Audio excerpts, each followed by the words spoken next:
Cuenta la historia que cuando fue hasta el sitio donde se decía que estaba la cruz de nuestro Señor, se encontró con las 3 cruces, con la del buen ladrón, del mal ladrón y la de Jesús. ¿Cuál era cuál? En esa época pues no había escáner ni qué puede hacer, cómo hace. Cuentan que ella mandó a traer, no sé si era un paralítico, un leproso, y lo hace acostar en cada cruz. Y en la verdadera cruz, ahí se curó.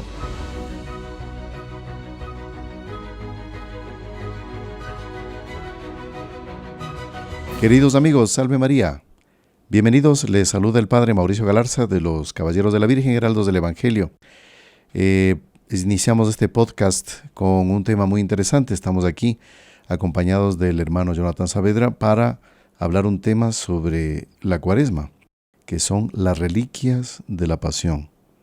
Son inventos, son hechos reales, estos hallazgos, estos instrumentos que se usaron en la Pasión y que hasta hoy en día se los encuentra y se los venera. Así que el hermano Jonathan, bienvenido.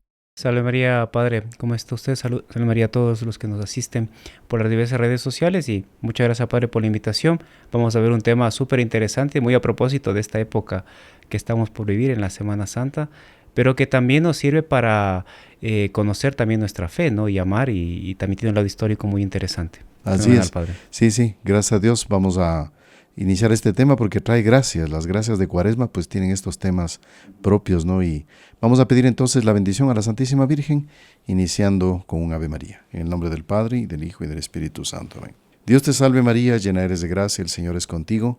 Bendita tú eres entre todas las mujeres, y bendito es el fruto de tu vientre, Jesús. Santa María, Madre de Dios, ruega por nosotros pecadores, ahora y en la hora de nuestra muerte. Amén. Sagrado corazón de Jesús, en vos confío. Nuestra Señora de las Gracias, ruega por nosotros. San José, ruega por nosotros. Santos ángeles custodios, rueguen por nosotros. En el nombre del Padre, y del Hijo, y del Espíritu Santo. Amén. Bueno, Padre, ¿y cómo sintió el temblor, el sismo? Temblor, sí. Bueno, yo por lo menos no sentí, estábamos por fuera haciendo unas compras. Nos enteramos después de todo lo... Sí, fue algo increíble, pero ya es la segunda vez que me acontece lo mismo, que es en medio de la misa. En medio de la celebrando misa, sí. Impresionante. Solo para recordar el terremoto que hubo aquí en Ecuador hace poco más de 7, 8 años, sí. En Manabí, donde murió la bienaventurada hermana Claire, ¿no? Hermana Claire Crockett. Es una hermana que murió en olor de santidad, ¿no? Ella fue miembro de las siervas del hogar de la madre, y bueno, tenemos una buena amistad con ellas y todo. Bueno, ahí murió. Sería interesante la vida de ella para un futuro podcast, Padre. Sí. Sabe que la vida de ella es muy, muy ejemplar.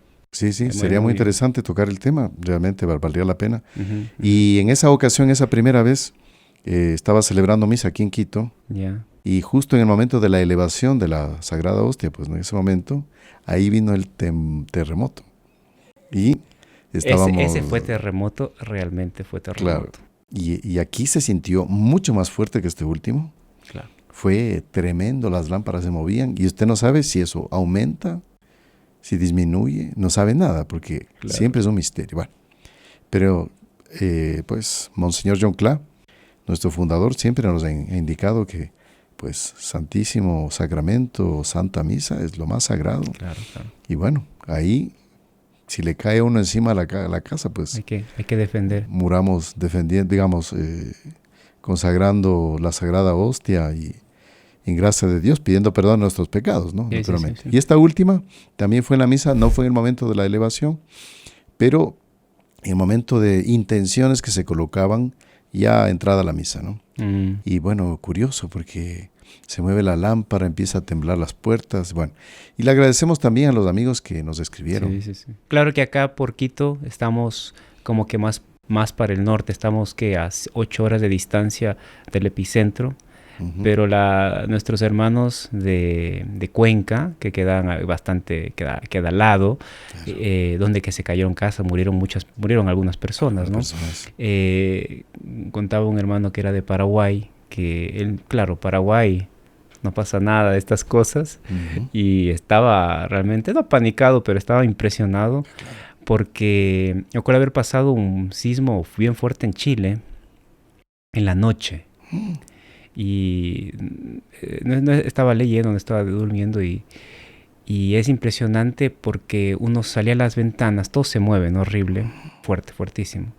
Y el sonido, ese sonido de como que todo se golpea, como que todo se mueve, y es un sonido de bajos, de decibeles bien bajos, guturales, así, es impresionante. Es impresionante, es la fuerza de Dios, sí. La fuerza impresionante. Y un paréntesis, no vamos a hablar del tema de terremotos, nada, pero es tan interesante que hay algo que le digo por experiencia propia, que en el 5 de marzo, lo tengo grabado en la memoria, de 1987, que hubo un terremoto más fuerte que estos últimos que comentamos ahora, aquí en Quito, es esto que nadie sabe explicar, que el horizonte se enciende de luz.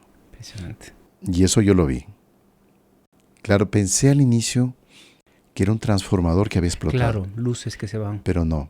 Y en los últimos terremotos, ahora como hay cámaras, redes sociales, celulares que filman todo, filman esa luz que aparece en el horizonte. Me acuerdo de eso, de ese terremoto, creo que fue terremoto ese que hubo en México hace no mucho. Y como usted dice, como hoy en día todo se registra, claro. La gente así, ¿no? Y como que usted decía, como que destellos de luces en el horizonte, impresionante, ¿no? Y es un misterio. Y eso justamente lo que pasó en la Pasión, cuando ya nuestro Señor muere, el velo del templo se rasga y dice la Escritura que empieza a temblar la tierra.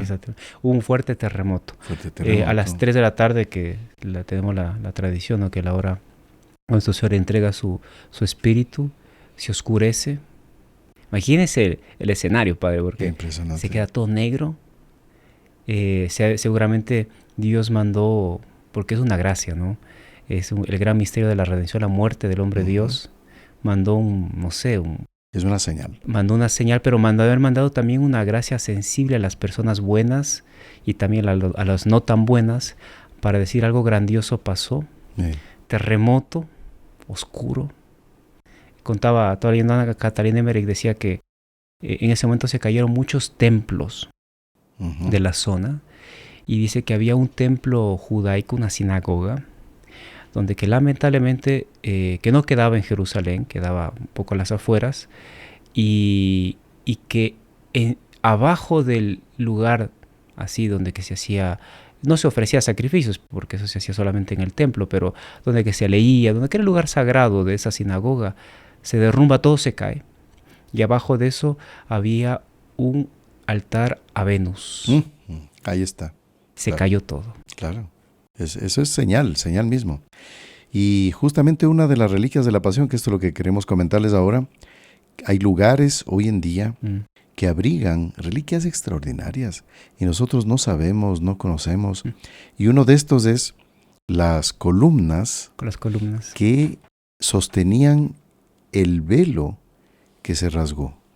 El velo del templo, claro, velo uno, no sé, parece una cosa pequeña así de la puerta, no es una cosa gigante, ¿no? Parece que era una especie de una gran tela, así gruesa, claro. Y que servía justamente para separar del Santo Santorum, y que era algo súper sagrado para los judíos. Claro. Y yo no sé si es el relato de la Sagrada Escritura que dice, cuando se rasga, porque se rompe de arriba abajo, dice la Sagrada Escritura, dice, salgamos de aquí. Salgamos de aquí. Los ángeles. Los ángeles, ¿quiénes serán? Pero ya ese templo quedó maldito. Así fue. Y se conservan las columnas. Y es esto que quería comentarles. Este es un estudio de un padre, el padre Ignacio Acuña, ¿no? Que él comenta, él dice así, ¿no? Dice, el velo del templo de Jerusalén, que se rasgó en dos partes al morir nuestro divino Salvador, era sostenido por dos columnas, las cuales hoy día se conservan en el claustro de la Basílica de San Juan de Letrán en Roma. Impresionante. Entonces, quienes van a Roma, pues ven esas columnas, no, mire, son las que sostenían el velo del templo que se rasgó. Impresionante. Y es algo realmente también simbólico, ¿no? Porque es como que se rompe un algo entre Dios y aquellos hombres que no recibieron a Dios, ¿no? Hay una cosa, esto es un misterio porque claro, no hay una definición dogmática de esto, pero es cuando nuestro Señor dice en el alto de la cruz, una de las 7 palabras, dice perdónalos porque no saben lo que hacen. Muchos dicen que ¿a quién se refiere? ¿A los judíos? Sobre todo me refiero a las cabezas de los judíos, o se refiere a los romanos, Claro. porque los romanos pues era el poder civil, militar, el que ejecuta a nuestro Señor, pero Claro. Los judíos, nuestro Señor le dice, eres tú el rey eres tú el Mesías, no sé cuánto, tú lo has dicho, yo soy. O sea, nuestro Señor sí llegó a afirmar varias veces que él era el Mesías, el esperado, Ujú. y más allá, el Hijo de Dios. Entonces, queda un misterio porque perdónanos, no los perdona. Entonces se rasga un templo, se rasga el velo, ¿significa qué? Significa... Claro. Es algo que hubo y que ya no es más. Porque ya el lienzo ya no está entero. La tela esa quedó dividida. Es muy bonita esa parte, son simbolismos impresionantes. Padre, y una pregunta, porque tal vez personas nos están acompañando, Ujú. quisieran saber, ¿cuál es el significado y por qué los católicos pues veneramos? Y la diferencia entre explicar un poco qué es una reliquia. Claro. ¿Qué es una reliquia? Bueno, la historia es así sintéticamente, ¿no? Cuando los cristianos morían en el Coliseo Romano, en el Circo Máximo, pues eran hechos heroicos. Entonces, hablemos de Santa Perpetua y Santa Felicidad, ¿no? Que Santa Perpetua era una señora así más noble. Ella estaba esperando un hijo. Santa Felicidad ya tenía un hijo. Uh-huh. Y las dos al Coliseo y a morir preso de las fieras. Entonces una madre que tiene un hijo que está llegando y otra que tiene el hijo en brazos. Y le dicen, a ver, si quieres vivir, échale incienso a los dioses. Había un ídolo ahí dentro. Échale incienso y sales. O sea, reniega de tu fe y sales. Sales tú y tus hijos. Y salvas a tu hijo. ¿Qué madre no querría echarle incienso al dios, al ídolo, para salvar al hijo? Claro, eran madres cristianas, católicas, convencidas. Y prefirieron entrar a la arena y morir como murieron. Entonces, claro, un hecho así se comenta, es impactante. Entonces la gente quiere ver dónde están los cuerpos de lo que restó de esas mujeres. ¿Dónde están? Y ahí es que, no solo con ellas, sino con innumerables mártires, la gente se llevaba de recuerdo, primero para sepultar lo que había para sepultar, pero después, por un sentimiento de piedad, de un senso de lo místico, de lo elevado, se llevaban un poquito para su casa. Porque es decir, guardar la pertenencia, un hueso, un cabello, una ropa, lo que sea que quedó ahí, sangre. Dice, esto es sagrado, porque es un hombre, una mujer, claro, y un niño, un joven, que no le importó que las fieras lo devoren, y aquí está su sangre y yo me la llevo.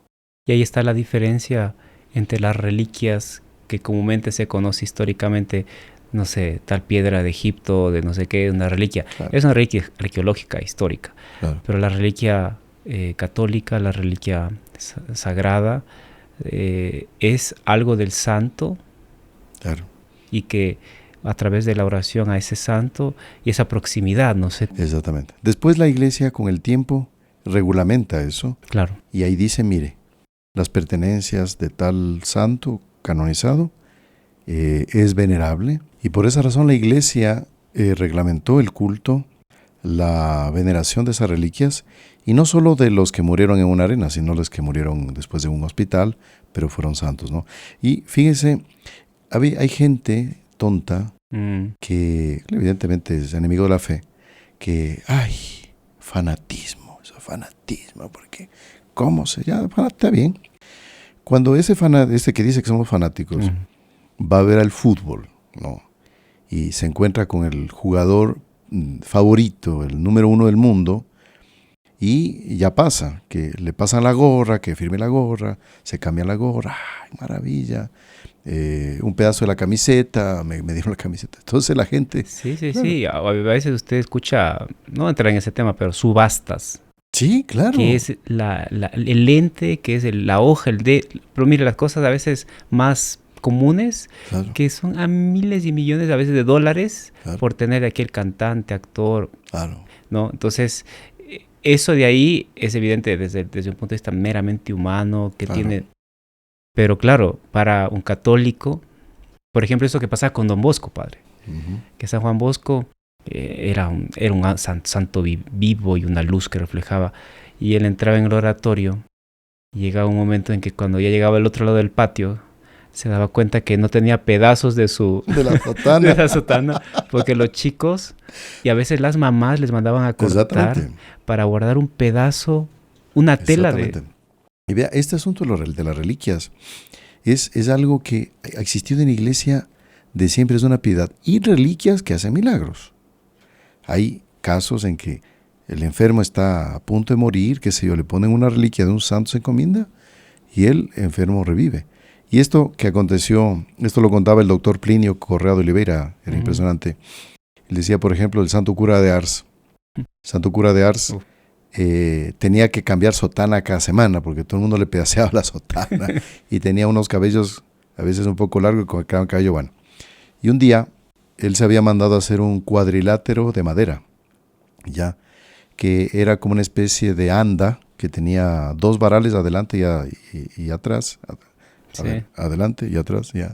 Y habían 2 personas, 3 personas que iban como que llevando. Y él en la mitad del cuadrilátero, o sea, él caminando, pero los otros les llevaban para que evitar que la gente se acerque. Entonces imagínense esta mesa, el santo aquí en el medio, pero esta mesa hueca naturalmente, ¿no? Claro. Entonces él se metía ahí, 2 atrás, 2 adelante, y le iban llevando él caminando y todos en una especie de procesión, digamos.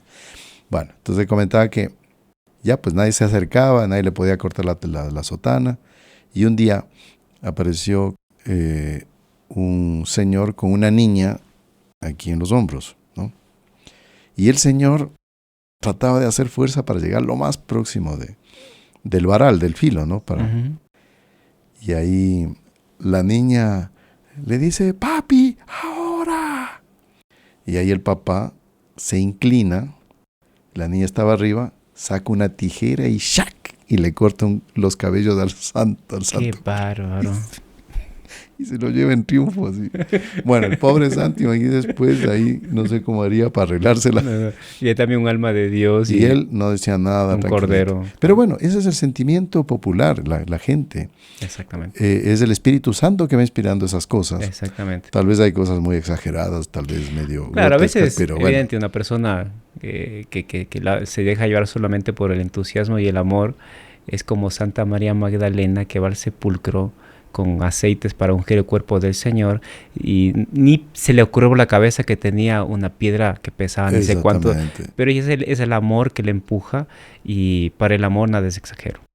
Pues va a un sitio prohibido por la religión de los judíos, a un cementerio. Un cementerio. Nadie podía ir. Claro. Y de noche, mujer sola. El amor no ve nada. Y si eso, padre, se pasa con las reliquias de los santos, con los hombres, pues claro, que son un reflejo de nuestro Señor, mucho más con las reliquias de Él. Exactamente. Y esto, mire aquí, vamos a comentar un poquito de las reliquias preciosas de la Pasión que existen, donde están algunas. Bueno, una de las más infamosas, el Santo Sudario de Turín, que los científicos que lanzaron hace 30 años, ya me acuerdo que fue eso, de que es una falsificación, que es un cuento, no sé qué. Después vinieron un montón de estudios científicos que desmintieron eso. Sí. Entonces, partiendo uno de los elementos, ¿no? Que el sudario fue víctima de muchos incendios. Claro. Y al haber pasado por muchos incendios, muchas partículas de carbón quedaron en el lienzo, muy probablemente. Y cuando se quiere hacer prueba de carbono 14 sobre un elemento que tiene carbón, no funciona. Solo para inicio de conversa. Claro.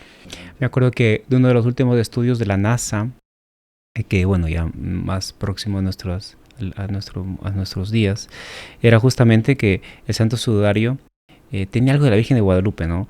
Tiene un aspecto tridimensional. O sea, pintar tridimensionalmente, porque no es manchar. Exactamente. No son manchas del rostro de nuestro Señor. Es tridimensional. Por eso a veces hacen esos relieves. No son tan perfectos, pero porque es tridimensional. Y eso no se logra sino con las técnicas más novísimas. No se logra, padre. Ya, es que pasa que, claro, pues la NASA justamente la cosa dice, ni nosotros en nuestra época con la super tecnología que tenemos podemos hacer, mucho menos que le ponían que Da Vinci, porque ahí empiezan, ¿no? 1500, o sea. Y lo más ridículo, ¿cuál fue la definición de este grupo de científicos? Si no recuerdo, era en ingleses, franceses, no me acuerdo, que decían, no, que es una falsificación de la Edad Media. Ah, sí. Y estos mismos individuos atacan a la Edad Media, que es la edad del oscurantismo, del retraso. Del retraso de la técnica. Que apenitas conocían la rueda, no sé qué. Es lo peor, la Edad Media es lo peor. Ahora no, falsificación de la Edad Media. Había tenido una tecnología en la Edad Media impresionante. Claro. Son esas incoherencias del que no sabe qué decir, ¿no? No puede negar lo evidente. Y de mala fe. Mala fe. Mala fe. Y padre, claro, la síndone, la famosa síndone, era una tela larga, que los judíos tenían la costumbre en la que acostaban a la persona y le cubrían a la persona, ¿no? Uh-huh. Por eso, nuestro Señor, cuando Él resucita, San Juan dice en el Evangelio que Él es el testigo ocular.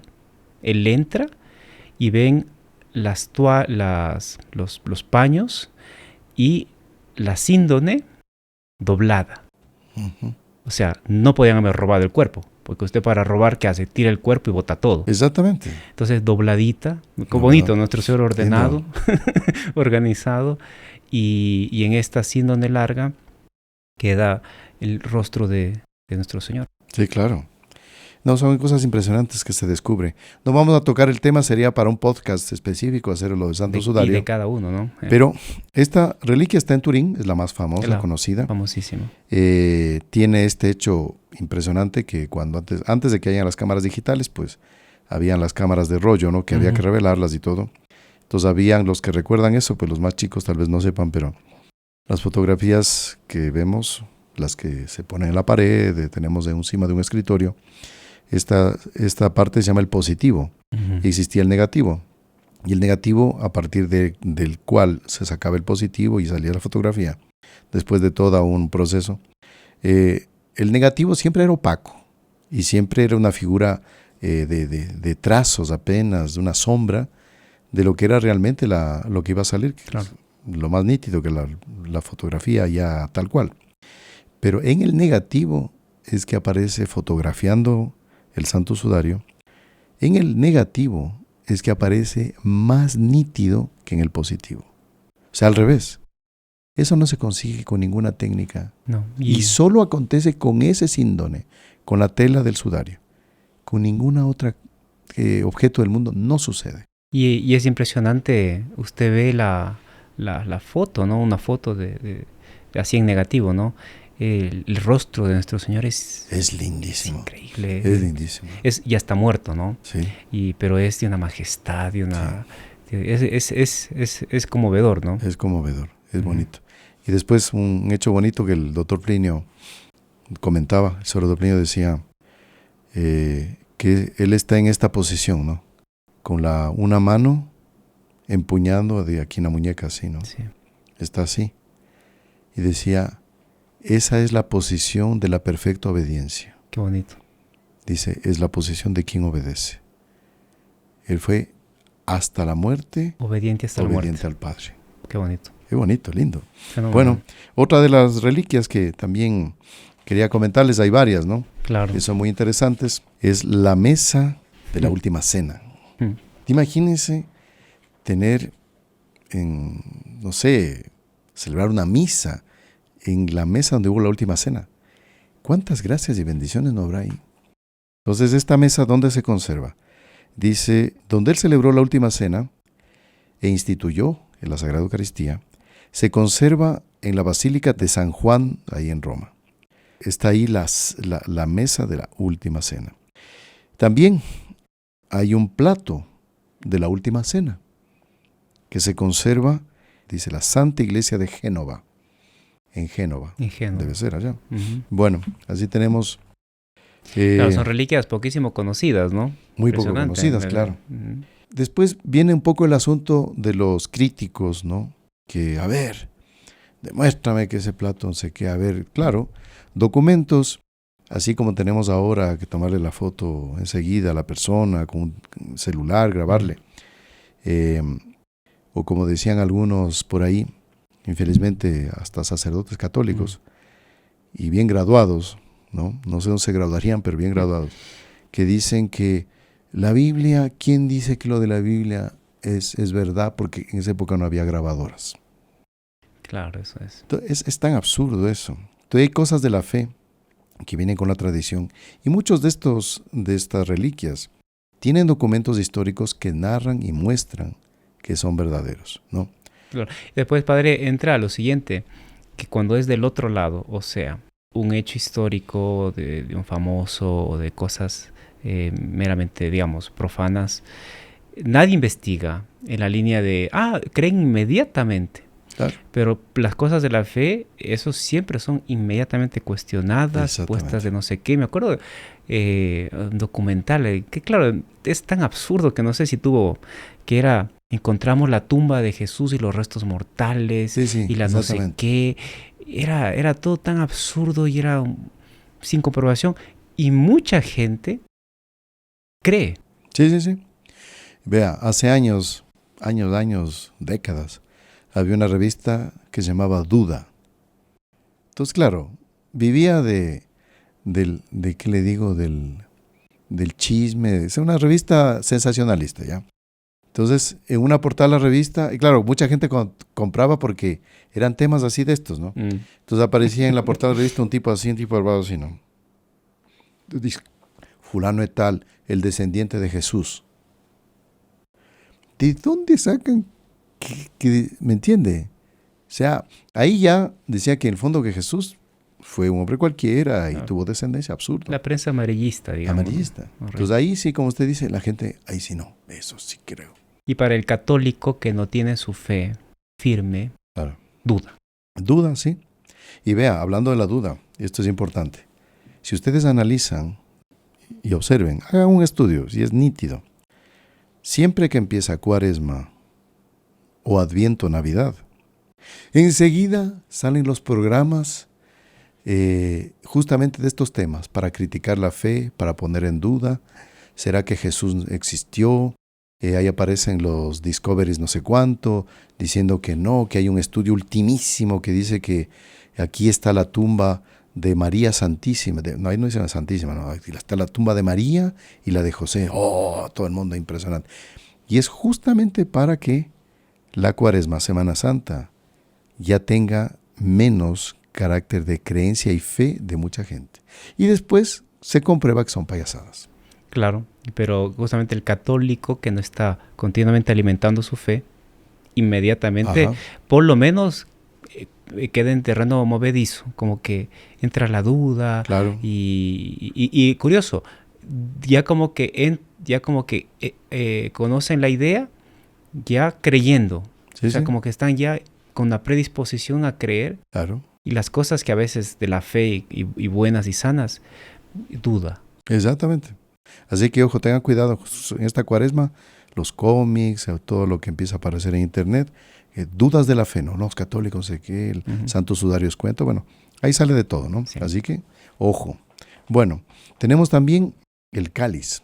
El cáliz. Que es más famoso, ¿no? El Santo Grial también que le llaman. El Santo Grial, el Santo Cáliz en que nuestro Jesucristo hizo la última cena y Él tomó de ese cáliz. Él bebió de ese cáliz. ¿Dónde está ese cáliz? Está en Valencia, ¿no? Ahí se encuentra en la Santa y Metropolitana Iglesia de Valencia. Sí. Papas han celebrado con el cáliz. Después creo que es el vaso es de piedra, ¿no? De piedra, sí. Y bueno, ahora tiene toda una elaboración bonita, etcétera. Claro. Pero todo eso se guardó. Ana Catarina Emmerich, ella comenta que la mayoría de las cosas de la pasión, y bueno, en este caso de la Santa Cena, iban siendo guardadas por las santas mujeres y por Nuestra Señora. Qué bonito. Inclusive ella, que tenía un conocimiento perfecto de la persona de Jesús, ella recogía las gotas de sangre que él iba derramando por aquí y por allá, porque sangre no le quedó. Y por donde él iba, ella iba recogiendo, porque era sangre preciosa, y no solo reliquia, porque una reliquia es pertenencia de un santo directa o indirecta, pero en este caso es Dios, o sea, es para adorar. Adorar, exactamente. Porque cada cosa de Jesús, su carne, su cabello, es para arrodillarse. Y adorar.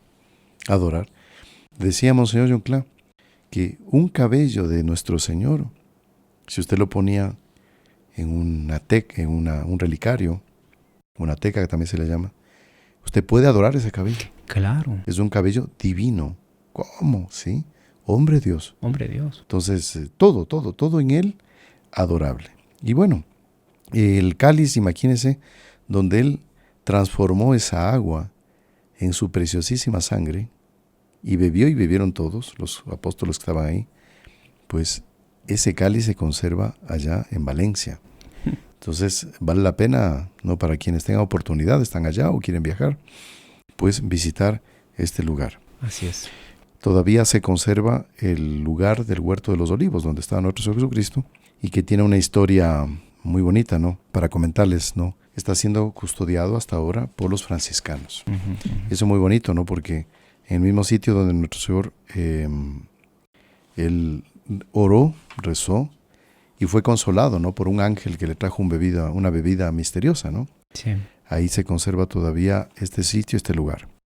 Y de los olivos, porque claro, ahí habían olivos, y ahí viene la historia que cuenta Catalina de Emmerich, ¿no?, Ana Catalina, de que Adán, cuando salía del paraíso, muy triste, imagínense, con Eva, él dice que extendió su mano antes de salir y arrancó un ramo de una planta que le gustaba mucho, era el olivo.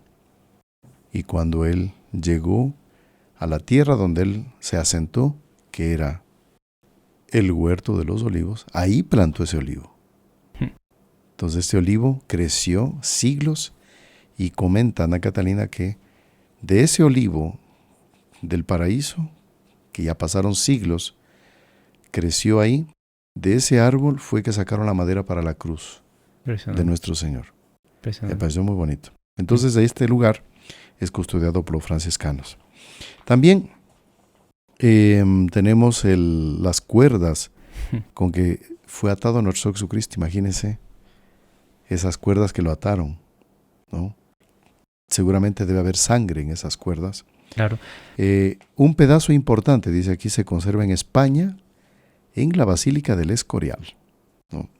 No conozco mucho la historia, pero seguramente fue algún rey católico, posiblemente Felipe II. Felipe II. Que él era muy piadoso, ¿no? Y en Italia también se conserva otro pedazo en la Catedral de Anagni.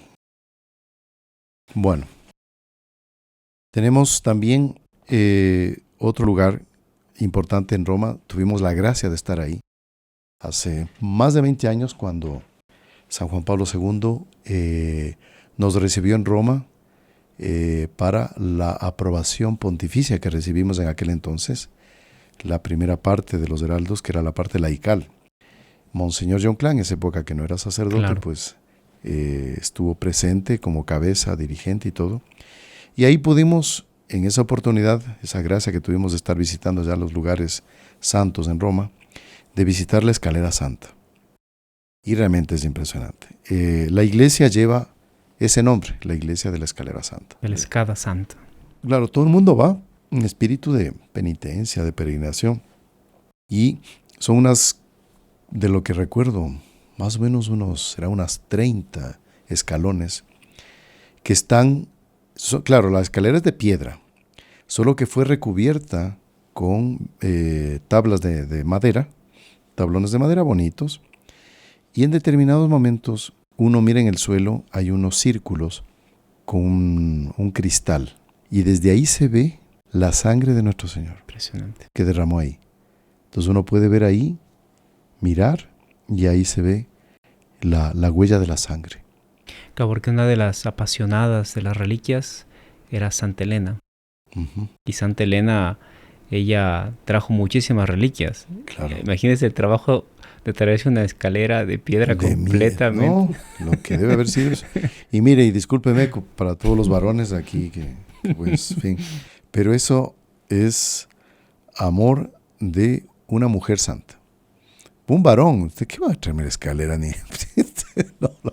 Entonces la mujer lleva la escalera, quiere llevarse, si es posible, la tierra, no sé todo. Y gracias a ese amor femenino es que tenemos estas maravillosas reliquias. Santa Elena, que era la mamá de Constantino y que tenía pues poder para poder hacer Claro. eso. Claro, porque Emperador digamos, de Roma. el hombre haría más bien el cálculo, ¿no? Oye, pero a ver si uno la trae, cuánto tiempo, A ver no sé cuánto y pero qué cuesta. difícil. Claro. Yo creo que mejor si la conservamos muy bien allá, si hacemos todo un trabajo de mantenimiento, no, que son diferentes amores, ¿no? Exactamente. Entonces, Claro, más hemos lucrado todos con el amor a claro, veces femenino exactamente. El amor femenino ha sido, Sí, sí, sí. claro, es que como que no tiene límites. O sea, es algo, dice, pero esto, para el hombre, ¿qué? Pero, qué absurdo. Y mire, son cosas que solo Que debemos son agradecer cosas a que Dios. uno, claro, que uno ve eso reflejado, son aspectos también bonitos del alma que Dios creó, ¿no? El alma de la Sí, claro. mujer. Y, por ejemplo, una madre, una mamá cuando su hijo se enferma, una mamá cuando Claro. no hay límite. O No hay sea, límite. no hay límite de protección, de cariño, de amor, de desvelo. Entonces, Exactamente. es evidente eso evidente pasado para el amor a Jesús. Pues agradecemos ahí a Santa Santa Elena pues por habernos llevado estas reliquias.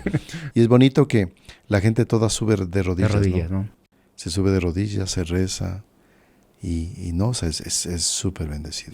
Bueno, la columna de la flagelación, la principal se conserva en Jerusalén, en la capilla de los padres franciscanos que tienen en el Santo Sepulcro. Ujú. Pero hay partes notables en las principales basílicas de Roma y en la Basílica del Escorial en España y en la iglesia de San Marcos en Valencia, no, de Valencia. En Roma tuve la oportunidad de visitar una de esas iglesias, estaba la columna. Impresionante. Algo impresionante, o sea, usted entra y usted ve ahí, aquí era pequeña, pero es un fragmento, ¿no? Claro. De la columna. Y dice, aquí está una de la columna donde el Señor Jesucristo fue azotado. Porque es una cosa curiosa, padre, eso sucede en las cosas cotidianas nuestras. Eso yo creo que la gente que nos asiste lo ha pasado. Usted llega a un lugar y ve un suéter, una chompa, un abrigo en un lugar y usted dice, eso debe ser de tal persona. Como que la pertenencia pasa a tener como que nombre y apellido de la persona, del dueño. Como que hay algo que pasa de la persona a eso, una pertenencia. En el caso de las reliquias de nuestro Señor, algo de él, algo de una gracia toda especial de un periodo, de un episodio de la historia, está ahí. Entonces, por más, usted ve una piedra, que no es una piedra, es la columna de la... Es algo impresionante. Una cosa curiosa que estas columnas solían ser medio bajas. ¿Por qué? Porque así hacía que los hombros se estiren y para los azotes el cuerpo quedaba no flácido, sino quedaba tensado. Qué barbaridad. Entonces, y dolía más. Dolía más. Entonces, así tensado, cuando le daban los azotes a nuestro Señor, que le dieron muchísimo más de lo que se le hacía por ley romana. Santa Brígida habla de más de 5,000, ¿no? Porque por ley romana había un número. Y ese número, si se pasaba, era ya muerte. Entonces había un número máximo. Si no estoy mal, a nuestro Señor le dieron como 5 o 6 veces más. O sea, ningún humano normal hubiese sobrevivido. Pero así todo tensado. Qué cosa impresionante. A ver, ¿cuánto costó nuestra redención, ¿no? Sí. Impresionante. Así que vale la pena en algún momento que visitemos la columna de nuestro Señor también recordar eso, ¿no? El sufrimiento que Él tuvo por nuestra salvación. También otra de las reliquias que es famosa también, la Santa Faz, ¿no? La Santa Faz. Lo que se conoce son 3, creo, Santa Faces, más que es el velo de la Verónica, que Así se llama cuando nuestro Señor lleva la cruz, va al Calvario y la Verónica, Vero ícona, o sea, la verdadera faz, ella pone el paño para refrescar el rostro de Jesús, ese acto de amor y de piedad. Otra vez una mujer que se lanza. Exactamente. Entonces dice, las auténticas se veneran en Roma, en la Basílica de San Pedro. ¿No? En España, en la Catedral de Jaén. Y en Venecia, en la iglesia de San Marcos. Ahí están los originales. 3, porque era el lienzo doblado en 3. Uh-huh. La Santa Verónica le enjuga el rostro y traspasa 1, 2, 3 pliegues del lienzo, ¿no? Exactamente. Bueno, también algo muy, muy interesante, que son cosas que uno no sabe, ¿no? También uno no recordaba, o uh-huh. volviendo a estudiar, pues qué bonito, son la señal del INRI, ¿no? El INRI, que es Jesus Nazarenum Rex Judeorum, ¿no? En latín. Se encuentra la principal parte, es un fragmento, en la Basílica de la Santa Cruz de Jerusalén en Roma, ¿no? En San Juan de Letrán y en San Marcos, que es allá en la misma ciudad, ¿no? Que queda ahí en Venecia, ¿no? Uh-huh. La iglesia de San Marcos. Bueno, después tenemos la esponja. La esponja, como el vinagre, ¿no? Con que nuestro Señor le untaron, ¿no? Dice que lo colocaron en una caña, entonces en la punta, la esponja, para tratar de darle algún frescor en los labios. Y algunos pedazos se veneran en la Santa Capilla, en la Sainte-Chapelle, que se conoce en París.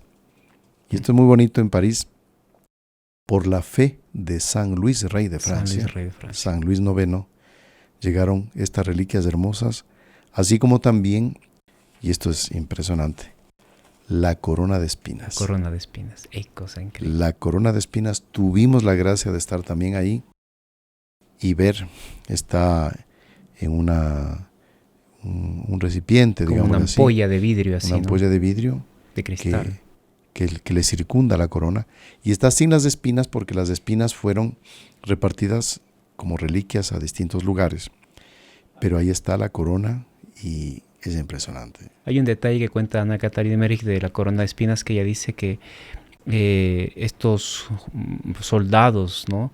Ellos cogieron 3 ramas, son espinas más o menos así.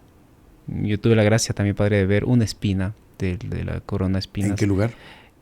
Había llegado en San Paulo, en Brasil, vi así de este estaba tamaño. Peregrinando ya.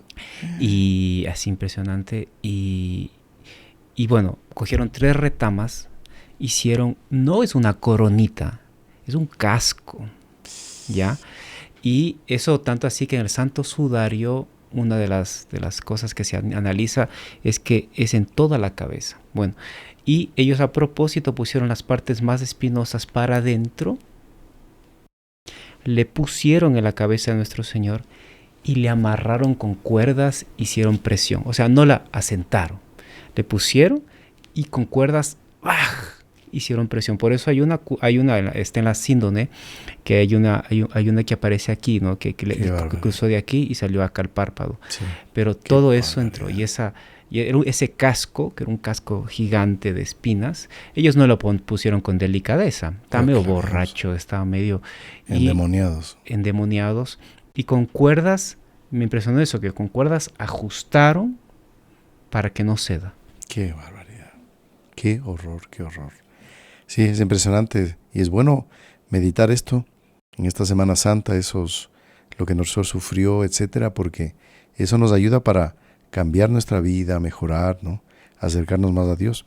Y aprovechemos, es bueno hacer una buena confesión, ¿no? Uh-huh. Muy importante. Y es lo que dice, no sé si Santa Teresa, ella habla mucho de eso, ella dice que nuestro Señor, Él estaría dispuesto a hacer todo eso por cada uno, o sea, solo por uno. Si fuese solo uno, Él habría pasado eso. Qué cosa impresionante. Bueno, padre, la corona de espinas está actualmente Está en Notre Dame, exactamente, está en Notre Dame. Estaba en Notre Dame, no sé ahora, después del incendio, para dónde la han llevado. Sí, pero bueno. Estuvo hasta antes del incendio, por lo menos en Notre Dame. Pero la Sainte-Chapelle fue construida para justamente tener esas reliquias, ¿no? Exactamente, para tener esas reliquias. Y es por la fe de este santo San Luis, rey de Francia. También Un hecho interesante, creo que con esto podemos ya terminar, es la lanza con la que fue traspasado. San Longinos, ¿no? Que en esa época era Longinos, pues se comenta en la escritura que le salpica la linfa, que se llama, sangre y agua en un ojo que lo tenía medio ciego, y recupera la vista, y ahí se convierte. Entonces, la lanza sin la punta se encuentra en la Basílica de San Pedro en Roma. Y la punta, según afirma, dice acá el Papa Benedicto XIV, desde el tiempo de San Luis se conserva en la Sainte-Chapelle, en la Santa Capilla de París. Impresionante. ¿No? Entonces, reliquias maravillosas que San Luis, rey de Francia, llevó. Una cosa interesante, padre, de San Longinus, que la vida de San Longinus es para otro podcast, porque San Longinus era un soldado que tenía una carrera. ¿Ha visto ese tipo de gente que tiene buen apellido, buena carrera? Claro. Y el hombre, centurión romano, se fue con las legiones máximas, llegó con éxitos, con gloria. Y él empezó a pasar una serie de infortunios en su vida. Desastre tras desastre, desastre tras desastre. Fue perdiendo fama, perdió no sé qué. Y en una batalla, él queda herido del ojo y deja de ser justamente centurión, porque no podía dirigir. Qué bárbaro. Entonces él, como le digo, y él era dentro de las legiones romanas. Los romanos tenían me olvido ahora el nombre exacto de la lanza, que ellos, después de que acababa la guerra, ellos iban justamente en estas costillas, y ya tenían una técnica toda en la que iban atravesando los que se hacían los muertos. En las batallas ellos iban, entonces los romanos iban, pero esos eran como que los soldados de segunda categoría, porque los primeros eran los que batallaban. Y San Longinus, por eso, él cuando vio, le atravesó como él atravesaba siempre, pero su vida era interesante, una vida de infortunios, de desastres y desastres. Y cuando él recupera la vista, él ve que él se convierte, pero él ya tenía algo de cristiano, él ya había escuchado algo de Jesús, en fin, bueno. Pero es eso, o sea, es una lanza romana y que tenía la técnica exacta para atravesar aquí. Por eso en el Santo Sudario se ve que la punta calza exactamente como una lanza romana de aquella época. Impresionante. Y mire, y de ahí sale la sangre y el agua del corazón, ¿no? Porque él atraviesa y le llega al corazón. Entonces aquí este autor dice, es de fe que del costado de nuestro divino Salvador salió sangre y agua. Entre las reliquias más insignes que se exponen a la pública veneración en la santa ciudad de Roma, se encuentra parte de la sangre y agua que salió de su sagrado costado después de muerto. Se conserva en la Basílica de San Juan de Letrán. Qué impresionante. En la de San Marcos se expone un velo que se embebió en la misma sangre y agua. Qué cosa impresionante. Padre, falta yo creo que una de las reliquias que mucha gente estará preguntándose. ¿Cuál? La verdadera cruz. Ah, la verdadera cruz, claro. La vera cruz. Bueno, ustedes saben que la verdadera cruz ha sido repartida, ¿no? En innumerables lugares, astillas, ¿no? A veces más grandes, más pequeñas. Que fue descubierta también por Santa Elena. Por Santa Elena, exactamente, ¿no? Y se cuenta la historia que ella, cuando fue hasta el sitio donde se decía que estaba la cruz de nuestro Señor, se encontró con las tres cruces, con la del buen ladrón, del mal ladrón y la de Jesús. ¿Cuál era cuál? En esa época pues no había escáner ni ¿qué puede hacer? ¿Cómo hace? Y cuentan que ella mandó a traer, no sé si era un paralítico, un leproso, y lo hace acostar en cada cruz. Y en la verdadera cruz, ahí se curó. Qué impresionante. Muy bonito. Claro, bueno, para ver que es auténtica realmente la reliquia. Entonces, estos fragmentos de la verdadera cruz, pues, se encuentran en varios lugares, en unos lugares más grandes, pedazos más grandes, como en Roma, parece que hay una en Bélgica más grande, Pero hay muchos fragmentos pequeños, porque claro, la cruz de nuestro Señor fue grande. Y sacar astillas, ustedes pónganse a analizar en un pequeño palo, ¿no? Ustedes pueden sacar cuántas astillas de ahí. Claro. Entonces, de una cruz grande, pues te puedes sacar innumerables y así están repartidos en el mundo entero. ¿Y quién no va a querer tener un pedacito, Así por más es. chiquitito que sea de la Exactamente. O sea, Santa una astilla Cruz? Y hay que tener justamente un gesto de adoración. de adoración. Hay Exactamente. ciertos lugares muy bonitos que aquí en Quito, la Catedral de Quito tiene una reliquia, ¿no? Ujú. Claro, cuando es el Viernes Santo y es el día que nosotros celebramos la Pasión, no hay misa, se celebra la liturgia de la Pasión, y si viene esa parte muy bonita de la adoración de la Santa Cruz, colocan, ¿no? las astillas de la Santa Cruz. Entonces, bueno, los clavos. De los clavos, aquí nos dice el autor que la tradición enseña que fueron 3 clavos los que tuvieron suspendido al Salvador del mundo. Uno entero se conserva en la iglesia de Santa Cruz de Jerusalén en Roma. En Roma, sí. Otro en la capilla del Palacio Real de Madrid.